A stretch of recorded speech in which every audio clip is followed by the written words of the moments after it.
Ekenekwa nke Igbo ndị nwanne gị now. I won't have a video on what I go this ability short video now. Yes, yeah, but video a bishop ne bless Evangelist Ebuka Obi. See this video. I go for this thing now. Only who goes in. Let us just talk about it, because when I saw it, something stirred up in my heart. I was like, oh God, this is it. I go from car. This is it. This is that missing link. This is it. This is that connection. This is that connection. This is that connectivity. This is that, you see, it just be showing that this is it. Where are the accusers? When Jesus lifted up his head, he asked the question, say, Madam, where are your accusers?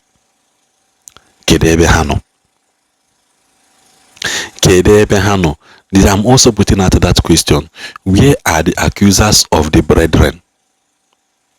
Where are the accusers of brother Ebuka Obi? Where are the accusers of Zion ministry?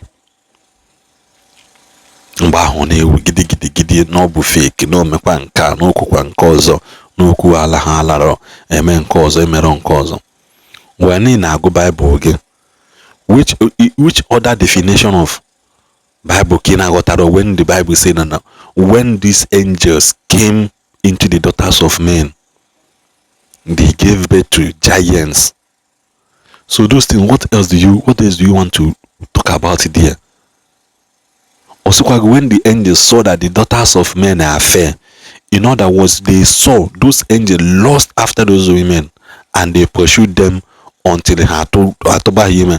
I don't know whether you see those women, but all we know that the Bible says that when those fallen angels came into the daughters of men, what other definition can as a man of God say, but you are reading it in your Bible, lady.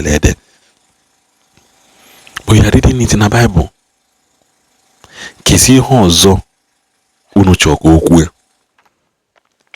Now let's take for example. Now all these men of God in Igbo man can ask a dialogue and they can link to come and dialogue with Evangelist Ebuka Obi in order to avoid again one now just what else do you want? For you to embrace him, for you to see that the world in anonymia is trying to is trying to equal to you. The world is trying and the burden is becoming too much. To the extent that you guys made a publication, a bulletin. Imana those days in Bina serve mass, Imana bulletin with the pious means of passing a message to Catholic bodies. Before WhatsApp, social media, once you print in a bulletin, malama that you have gone viral. I don't know why Miss Mamaka bulletin. That I be put on Sunday back, he had 20 naira. Or when he serve from mass on the mass servants in the lecture, or when he serve from mass, or for example, when he serve in mass, in Kakanya give a bulletin not to a steepers of kingdom service. We don't know that what God was preparing us then was for this time I don't hear. Most times in all nature, you see, all those while, those things in there. So God is saying today, and he was preparing us ahead. Is more than 10 years.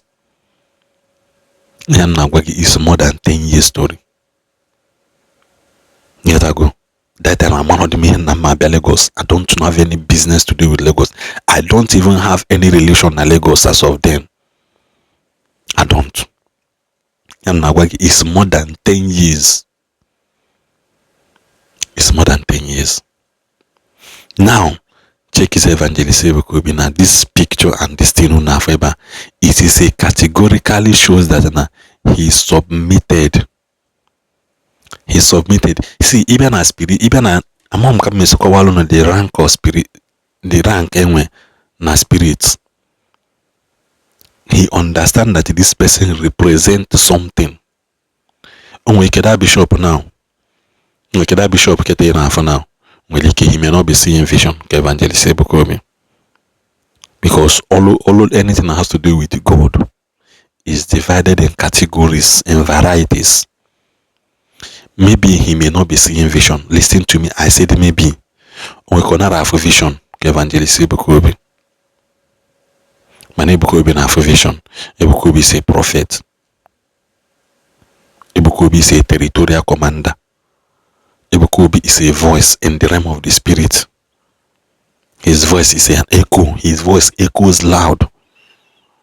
Yotago. But he knelt down before a priest. That is to show that he understands the legal tendency that has to do with spiritual office. He knows that priest represents something. Maybe the priest represents a voice that can speak him to the next level. Yotago. A voice that can speak him to the next level. Go and read your Bible carefully. Before Saul and Paul, God instructed somebody. Somebody or instructor is not even among the people already that are that are into spirit very, very well. He called that person a man. So you are going to the city, a man will meet you. So that person was the person the church needed to reintroduce Saul to them as Paul, for them to believe in him. And at the end of the day, Paul ended up becoming one of the biggest apostles in the Bible that ever lived, even in our world today. Because if that man did not introduce Saul to the church as Paul, the people will always be seeing him as enemy number one. Because na Mbamabu Stephen no Saul kahawo kwasala efe ha we mabu Stephen no kwete. So Saul is not just a soldier, but he's a feared and dangerous one at that. So he command thousands of battalions. By the snapping of his finger arm, they can destroy and burn your churches and your evangelism at once. So he knows the force Saul commanded. They know that. So this picture no enough. Can fund other priests to emulate from what this bishop did. Every priest no nacho, some reverend father no nacho validation of other reverend fathers. What now will you now see when he kneel down before a bishop for a bishop to bless him? Kuna ya sakwana this bishop bless yabu fake bishop, kono bro Catholic bishop. Kuna ya na this bishop kita bless ya or bishop on the Pentecostal there. Sometimes we just have to live. If God says this is your time, whether it's Jesse money or Jesse, you must play that ball. Chukun na say no time again. Whether it's Jesse or Jesse, that match you must play. So it is time. See, let us remove sentiment and enmity aside. Enmity aside, Ebuka Obi is the voice of this generation. Because I don't know why people fail to understand that after a time of movement of God will use the old to introduce the new. But the problem was that those old ones doesn't want to agree to the new. That was why that man of God, that was why God have to plead with a man of God to go to the house of Jesse and anoint somebody. When he got there, he started making a mistake. I don't know, do always say na onwelo nwa ozo inwe kede nwa nke aha kede ebe ono no akwanya nwa o no buru kwa nda na n'anya without onye nke ọzọ small kwa David ono kwa n'ime ọhịa onye kwa n'ime ọhịa na-achị ifi na-achịkwata ụmụ atụrụ nna ya, but he doesn't know that God eye is already on him. God have to negotiate with a man. Go and read your Bible. Careful the negotiation that God did with that man in order for him to go and anoint somebody. So become na subscribe and also don't forget to subscribe and saka from now till tomorrow. So because let us us remove enmity aside. Let us remove hate. Let us remove imago. I like Ronya, I like Yoruba. What you're supposed to do is also so that your prayer should be, God should position you. God should position you so that you'll be a partaker of his movement in a time, in a generation, in on here. Because after that, after Ebuka Obi goes, after everything, after all said and done, another person, yeah, because the ever-changing nature of God is not small, and God will still be reproducing people that are more greater than Ebuka Obi. But for now, let us rally and celebrate him. Kaidabona enemy to the end time movement of God. Kaidabona enemy to the end time movement of God.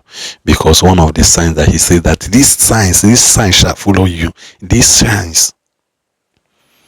You can deceive people, but for how long? Ebuka Obi will fake. For how long will he disturb and control the crowd?